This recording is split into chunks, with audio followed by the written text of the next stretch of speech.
Well, back to one of our breaking stories this afternoon, and that's the news that the FlySafair pilots and FlySafair have now reached an agreement. So that strike is now over. Our Solidarity Secretary-General Gideon du Plessis joins us now. Good afternoon. Thank you for making the time for us. Thank you, Juliet. Can you provide some details on the key components of this agreement signed with FlySafair, particularly regarding the rostering system? I would gladly do that. And, it's really bittersweet because, the things that we've settled on after 12 days of strike is what we've been asking for since February this year. And we're just gobsmacked that the pilots had to go out on a 12-day strike to get just what they asked for. So the dispute we had, there were two disputes, one regarding the roster system, and the second one was the normal salary dispute. So two separate disputes that basically our members were locked out on both. And then eventually last night we settled both matters. So the pilots will now get at least 1 weekend off every 6 weeks, and it will be a 60-hour weekend. They will also have 10 guaranteed days off per month, because remember, they work any of the 7 days of the week. And then they can also swap a day with another pilot. Say, for instance, there's a family commitment, they may be able to swap with another pilot. But also, if they have to go and work, for instance, on an off day, legal off day, then they can get that off day back the following month. So it's so ridiculous that they had to go on strike to get this.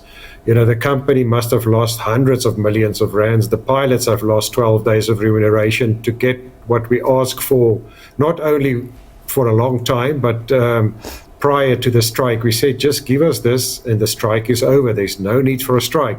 We asked that last week, and so it's ridiculous. But on the wages side, it's a 4-year deal. So the pilots will get 6% in the first year, 6.5 in the second year, 6.8 in the third year, and 6.9 in the fourth year. Those are the increases. But also, it's a no work, no pay principle that applies during a strike.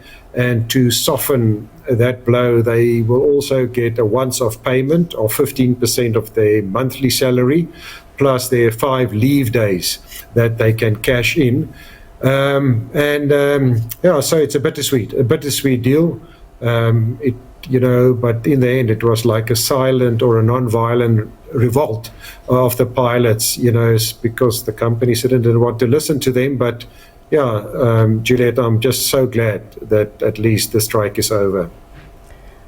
I often wonder when there are strikes like this about the relationship between the staff, let's in this case say the pilots, and the employer.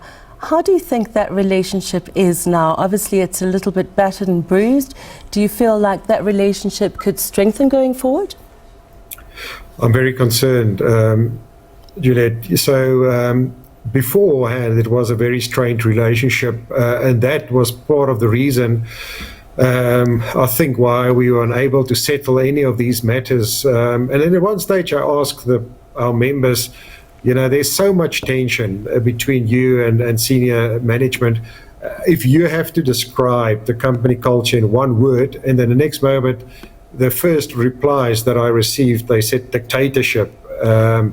And that's the unfortunate part. It's a top-down approach. And the pilots, the fact that they went on strike, they said, we're going on strike for dignity, for safety. Those are the kind of words that they've been using. And they just want a quality of life. So I hope heads will roll after this, because it was just simply unnecessary. But now the concern is that they are angry. They are very angry. They're very disappointed in the company. They were bullied. They were intimidated during the strike. So what we expect is a mass exodus of pilots. And it's concerning that Emirates quickly realized, but there's an opportunity. So early August, and in 2 weeks' time, Emirates is sending a whole recruitment team to South Africa to go and fill 550 positions that they have, or newly created positions of Emirates. So I've got no doubt, these pilots were lined up, to go for those interviews. And so the company has got a serious problem because they're going to lose many pilots who are just purely disappointed and disgruntled. But who will now go and join a company if you just know you have to strike to get normal basic things? So it's just very concerning, what will happen next. But at least, we've managed to solve, the big issue, and is to bring the strike and the lockout to an end. The pilots can return to work on Sunday. They will be rostered again from Sunday onwards, but there's a serious relationship building that needs to happen immediately. You talk now of consequences, essentially, of this relationship breakdown. I want to talk a little bit now about why you think FlySafair, they had record profits in 2024. Why do you think they resisted the pilot demands initially? And how do you think maybe this agreement could set a precedent for fair compensation and working conditions in South Africa's aviation sector in general? That's a very good question, Juliet. So one, I think it was also a question of not let pilots have control. So the company, the kind of culture that they have is top management wants to control literally everything. And if they say to the pilots, jump, they must jump. That's the kind of expectation they have. And therefore, that was the way they hardened their stance in the beginning of the negotiations. Because when we started with the wage negotiation, but we said we've got this cloud hanging over your head regarding the roster system. There's already a strike notice that we received. We haven't then used it. Can we not resolve this issue? And they said no, because if they give in, the pilots will then get control over the roster system. And if you look at what we settled on, there's nothing about control. But yes, they have made the record profits, and the reason why they didn't want to change the roster system to have it more fair and predictable is because then they need to employ more pilots, because you must understand they've already lost 37 pilots this year, 10 pilots just in July. So it's now easier if you can let the current pilots just fly longer and harder. So the legal limit that they can fly is 100 hours a month, but they've already asked for exemption to increase it to 120. So that's literally, you get the maximum out of a pilot. And the pilot said, from a safety point of view, from a family responsibility point of view, so it's a fatigue issue and it's a quality of life issue. They cannot work so hard. So it's just to make more and more and more profit. They are the leading airline in the country, or they used to be.